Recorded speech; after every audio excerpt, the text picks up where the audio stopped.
The deal was signed at 3 in the morning on December 12, 1997. No sailors were in the room. The men at that table were paying $1.325 billion for Perkins Engines. Their names appeared in the press release by dawn.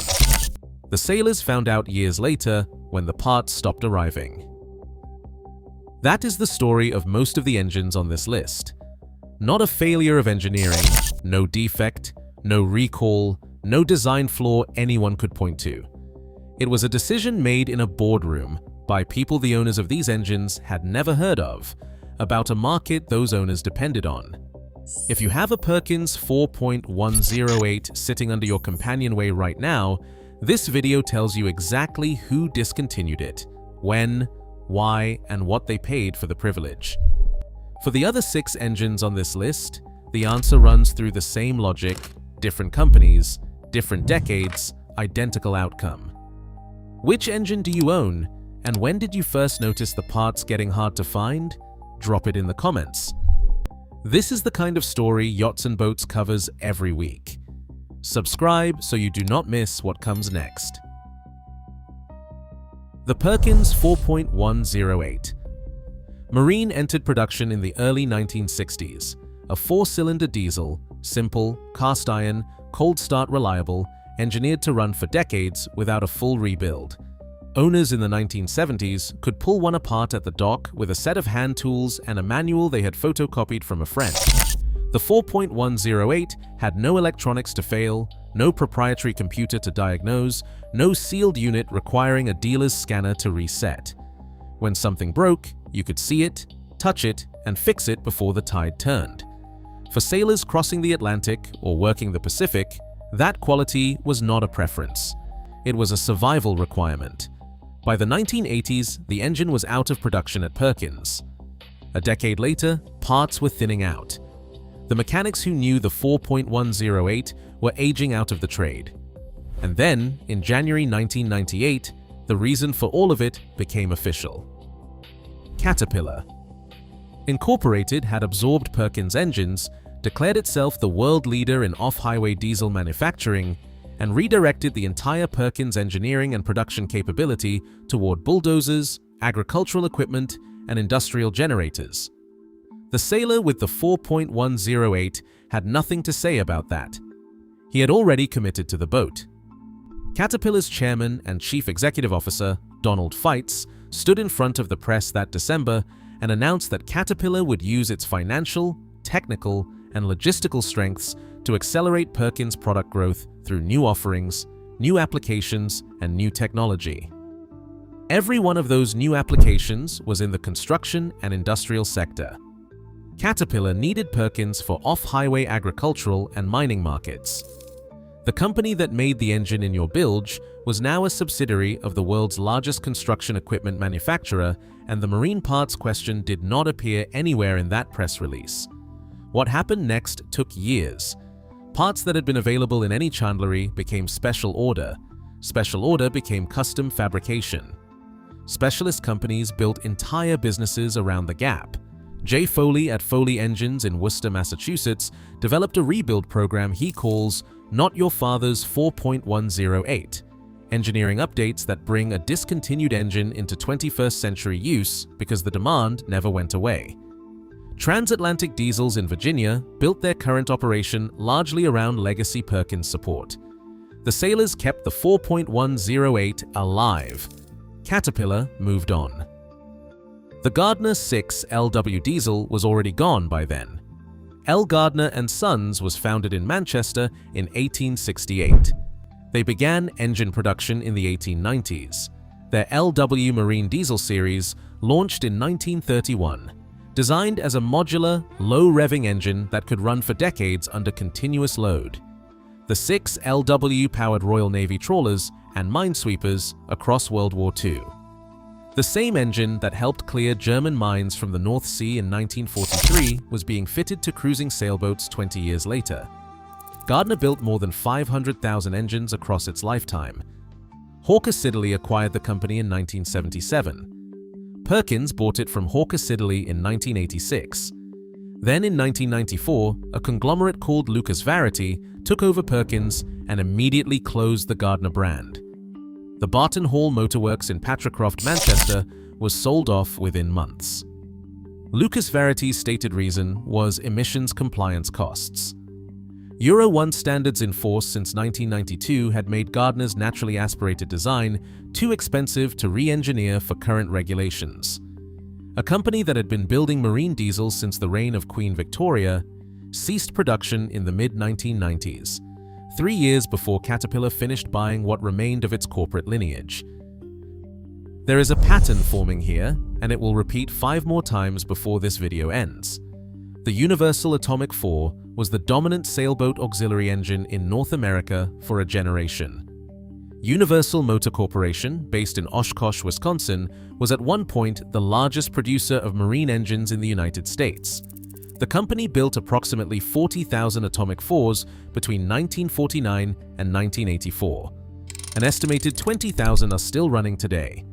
The engine itself was descended from the Utility 4, which the United States Navy used to power lifeboats in World War II. In the 1950s and 60s, it was standard equipment in nearly every production sailboat built in America: Catalina, Pearson, C&C, Whitby. Every boat builder of that era put an Atomic 4 in their boats. It was an 18-horsepower gasoline engine, raw water-cooled, flathead 4-cylinder, measuring 27 inches long and 18 inches wide. A sailor with a small toolbox and 3 hours could perform a complete tune. The decision that killed the Atomic 4 was not a corporate acquisition. It was a corporate failure to move. Insurance carriers and the American Boat and Yacht Council tightened standards on gasoline auxiliary installations in the early 1970s after a documented wave of sailboat fires traced to gasoline vapor accumulation in unventilated bilges. Diesel engines became cheaper, lighter, and more broadly available as Japanese manufacturers scaled up. Universal responded by marinizing Kubota tractor diesel blocks starting in 1976, which temporarily held ground. But Yanmar was faster, better distributed, and built specifically for marine use. By 1989, Yanmar held 45% of the diesel auxiliary market in the United States. Universal held 42%, and by 1984, Atomic 4 production had stopped entirely. By the time Westerbeke acquired Universal in 1990, the gap was closing in Yanmar's favor. The Universal brand name survived the acquisition. As of June 2026, Westerbeke's own website carries a single line on the propulsion engine page. There are no new marine propulsion engines available. Westerbeke still sells generators and parts for legacy engines. It no longer builds anything you can install in a new boat. The company that pioneered small marine diesel applications in 1959, when it first customized Perkins blocks for sailboaters, has now exited the same market it helped create. 89 years of marine propulsion history reduced to a parts-only catalog. Owners of those engines did not disappear. Demand for maintenance and parts never went away. Westerbeke simply concluded the manufacturing math no longer worked. Now we reach the Ford Lehman. The Lehman Manufacturing Company was formed in 1931. Their business was straightforward: take industrial diesel engines from Ford of Britain and marinize them for use in trawlers, sailboats, and workboats.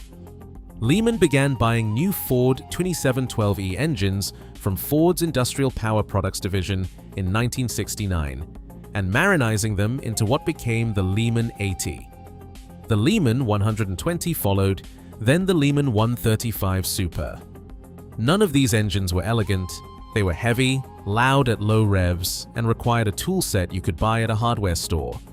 But sailors who ran them across oceans reported a specific kind of loyalty, the kind reserved for things that have never failed you when failure had consequences. One owner on a Hatteras forum wrote that Ford Lehmans were discontinued precisely because they worked too well. Very little built-in redundancy, very little in the way of spare parts sales, engines that outlasted the boats they were installed in. Whether that is the whole explanation or not, the outcome is documented. The Lehman Manufacturing Company went out of business around 1993. Emissions regulations had tightened to the point that compliance would have required a complete redesign of the engine's core character. The cost did not pencil out for a company serving a niche of a niche. Lehman closed with no announcement, no acquisition, no successor absorbing the parts inventory. The people who loved these engines have been sourcing used components ever since. That deserves a moment. 4 engines covered are the Perkins 4.108, the Gardner 6LW, the Universal Atomic 4, and the Ford Lehman. Each case follows the same structure. A company builds something excellent for a narrow market. A corporate event or market shift makes continued production unattractive, and the engine dies.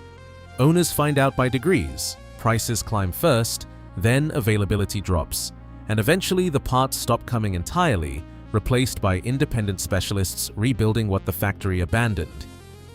Volvo Penta accelerated that timeline.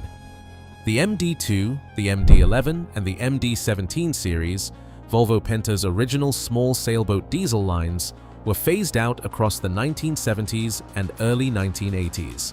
No announcement. Owners noticed when remanufactured starters were running $350, and a replacement cylinder head cost $400, prices that were documented in sailing forums as early as 2002. The engines had been out of production for nearly 20 years by then. Volvo Penta is a healthy company with current year revenue of over 18 billion Swedish krona. These particular engines were simply not healthy enough lines to continue. Then in 2017, Volvo Penta acquired 7 Marine. 7 Marine was the most powerful production outboard engine ever built. It was priced between $130,000 and $150,000 per unit. Rick Davis and his sons Eric and Brian built the company from scratch in Germantown, Wisconsin in 2010. Maximum annual production was approximately 200 units. Volvo Penta paid for the business, relocated production to Lexington, Tennessee, and ran the engine for exactly 3 years. On November 6, 2020, Helene Mellquist, Volvo Penta's president, announced the discontinuation of 7 Marine, effective January 1, 2021. The stated reason was the company's commitment to a net zero emissions goal by 2050. 3 years from acquisition to discontinuation. Consider what that meant for the person who paid $140,000 for one of those outboards in 2018. If the Caterpillar Perkins story is the central case study here, the 7 Marine story is its compressed remake. The same logic, the same corporate language, the same owner left holding an orphaned engine, only compressed from years into months. What the 3 survivors did is not complicated. It is just the opposite of everything in this list. In 1987, 4 marine engineers in Gloucestershire, England, started a company. Their founding objective was specific: provide propulsion engines to suit individual requirements rather than to the specification dictated by larger boat builders. They named the company Beta Marine. Every engine was built on a Kubota industrial block, an agricultural and construction diesel proven in environments where engine failure is not a service call. It is a crisis. The warranty was 5 years, self-service. Every design decision prioritized the solo sailor. Rebuilding in a remote anchorage over the production boat builder, optimizing for assembly speed. No acquisition offers were accepted. The company never went public. Beta Marine still produces engines today, from 10 to 115 horsepower, compatible with HVO biofuels, backed by the same founding philosophy. Yanmar has been building marine engines since 1947.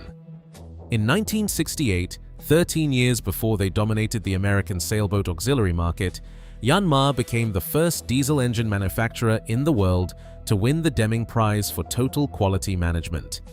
Yanmar launched its first purpose-built recreational marine engine in 1971.